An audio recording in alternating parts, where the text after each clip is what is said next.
a part 14 of reading the Master Key System to you all until my Kia becomes a Cadillac. Part 14. Number 1. The universal energy in which all motion, light, heat, and color have their origin does not partake of the limitation of the many effects of which it is the cause, but it is supreme over them all. The universal substance is the source of all power, wisdom, and intelligence. To recognize this intelligence, it is to acquaint yourself with the knowing quality of mind, and through it move upon the universal substance and bring into harmonious relations in your affairs. Number 3, this is something that the most learned physical science teacher has not attempted, a field of discovery upon which he has not yet launched. In fact, but few of the materialistic schools have ever caught the first ray of this light. It does not seem to have dawned upon them that wisdom is just as much present everywhere as our force and substance. Number 4, some will say, if these principles are true, why are we not demonstrating them? As the fundamental principle is obviously correct, why do we not get proper results? Well, we do. We get results in exact accordance with our understanding of the law and our ability to make the proper application. We secured no results from the laws governing electricity until someone formulated the law and showed us how to apply it.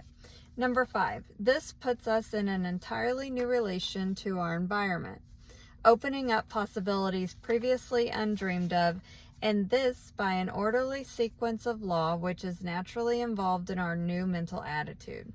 Number 6, mind is creative, and the principle on which this law is based is sound and legitimate and is inherent in the nature of things. But this creative power originates not in the individual, but in the universal, which is the source and fountain of all energy and substance. The individual is simply the channel for the distribution of this energy. The individual is the means by which the universal produces the various combinations which result in the formation of phenomena.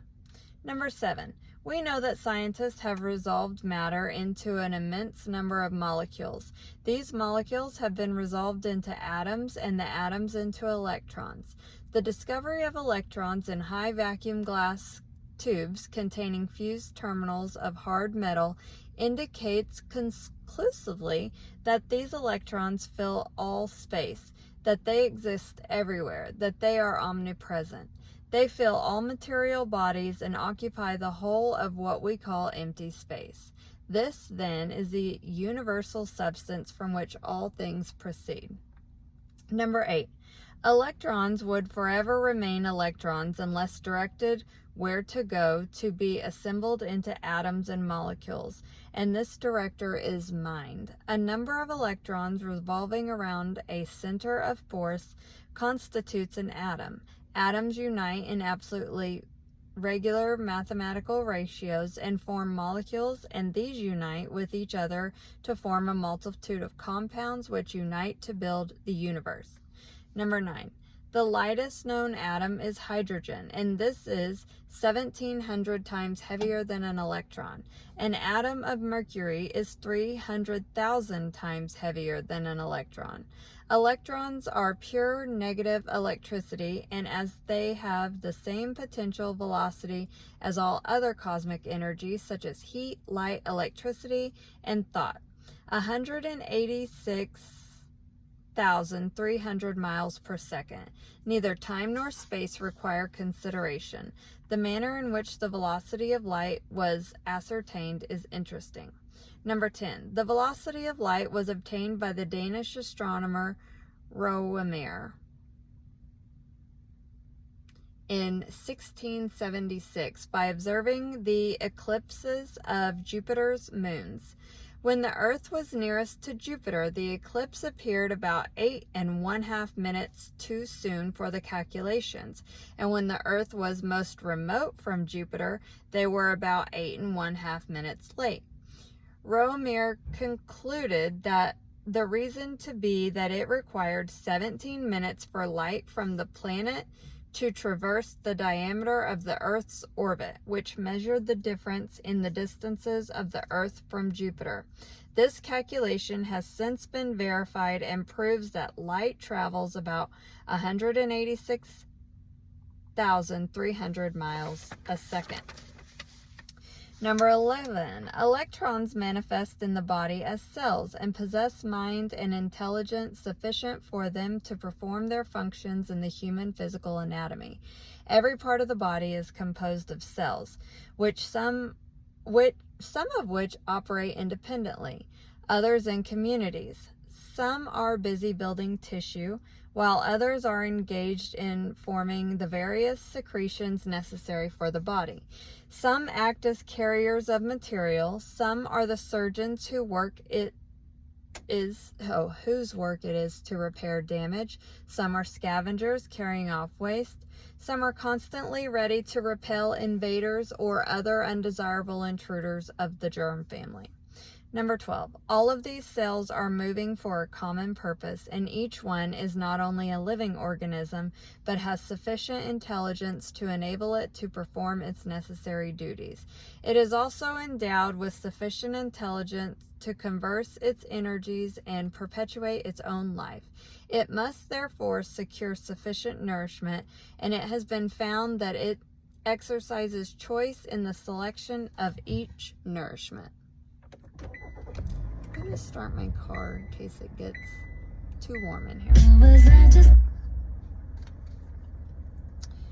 Number 13. Each cell is born, reproduces itself, dies, and is absorbed. The maintenance of health and of life itself depends on the constant regeneration of cells. Number 14. It is therefore apparent that there is mind in every atom of body. This mind is negative mind. The power of the individual to think makes him positive, so that he can control this negative mind. This is the scientific explanation for metaphysical healing, and will enable anyone to understand the principle upon which this remarkable phenomenon rests. Number 15. The negative mind, which is contained in every cell of the body, has been called the subconscious mind, because it acts without our conscious knowledge. We have found that this subconscious mind is responsive to the will of the conscious mind.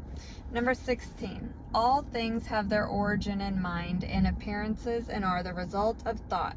So we see that things in themselves have no origin, permanency, or reality. Since they are produced by thought, they can be erased by thought.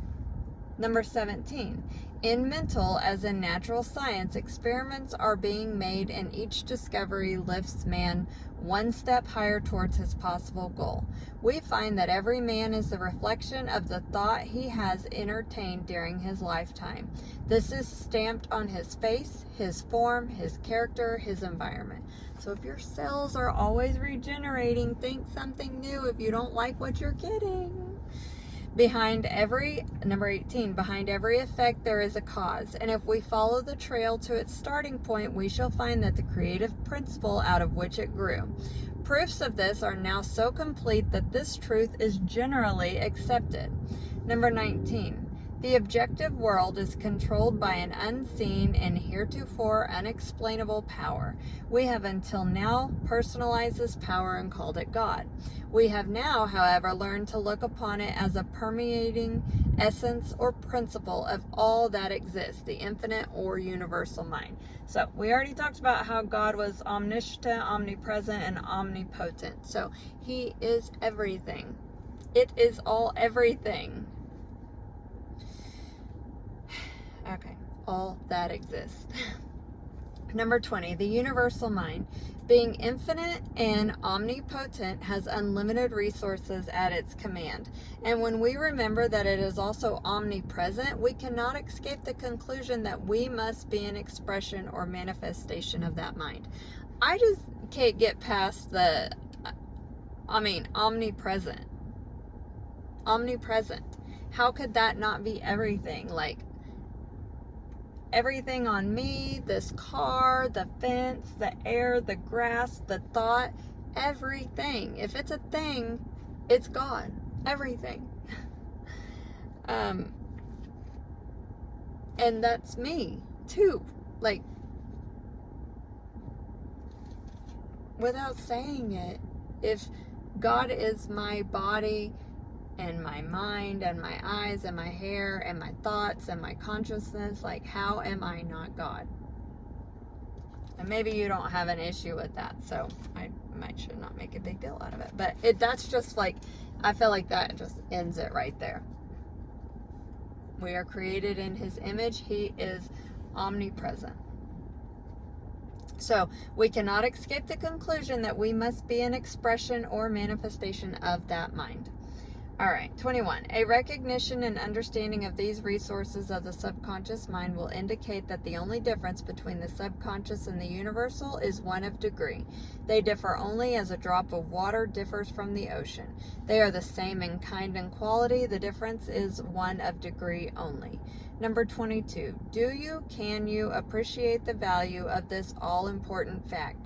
Do you realize that a recognition of this tremendous fact places you in touch with omnipotence, all-powerful? The subconscious mind being the connective link between the universal mind and the conscious mind. It is not evident that the conscious mind can consciously suggest thoughts which the subconscious mind will put into action.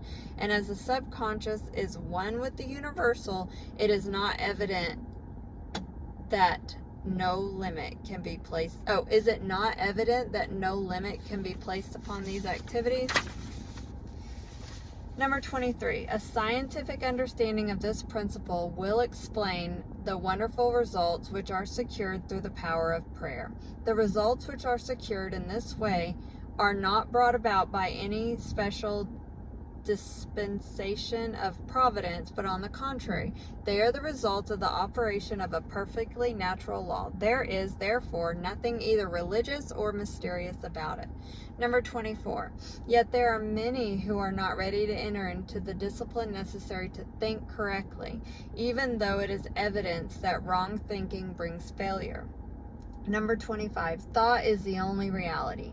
Conditions are but the outward manifestations. As the thought changes, all outward or material conditions must change in order to be in harmony with their creator, which is thought. Number 26, but the thought must be clear-cut, steady, fixed, definite, and unchangeable. You cannot take one step forward and two steps backwards. Neither can you spend 20 or 30 years of your life building up negative conditions as a result of negative thoughts, and then expect to see them all melt away as a result of 15 or 20 minutes of right thinking. Number 27, if you enter into the discipline necessary to bring about the radical change in your life, you must do so deliberately, after giving the matter careful thought and full consideration, and then you must allow nothing to interfere with your decision. Number 28, this discipline, this change of thought, this mental attitude will not only bring you the material things which are necessary for your highest and best welfare, but will bring health and harmonious conditions generally. If you wish harmonious conditions in your life, you must develop a harmonious mental attitude. And number 30, your world without will be a reflection of your world within. So for this week's exercise, concentrate on harmony. When I say concentrate, I mean all that the word implies. Concentrate so deeply, so earnestly, that you will be conscious of nothing but the harmony. Remember, we learn by doing. Reading these lessons will get you nowhere. It is in the practical application that the value lies. And then we end with a quote from George Matthew Adams. Learn to keep the doors shut. Keep out of your mind and out of your world every element that seeks admittance with no definite helpful end in view. So, it took me a minute to think about what that meant by harmony. I don't feel like that's a common word that we use a lot, except maybe around Christmas time, like peace and harmony. But I read this one a couple weeks ago. It took me a while to get this down, and I don't know why I struggled with it, but making sure that what your desires are what you're thinking about, so that they are in harmony, like they agree. Like in your home, if people are in agreement, it's more harmonious. So if you're thinking that you want to be healthy and yet you wake up with a pain and that's all you focus on all day, and you Google that pain and you call your mom and talk to her about that pain, and you see your friend and you tell her about that pain, and then you focus on the pain, that's not focusing on health and fitness and having your best physical body. So you could take that for whatever. If you're thinking of being, enjoying your toddlers, and you want to have a good day with them, and all you focus on is the fits that they throw, that's not in harmony. So we're thinking on, it's like the Bible says, you think on the things that are true.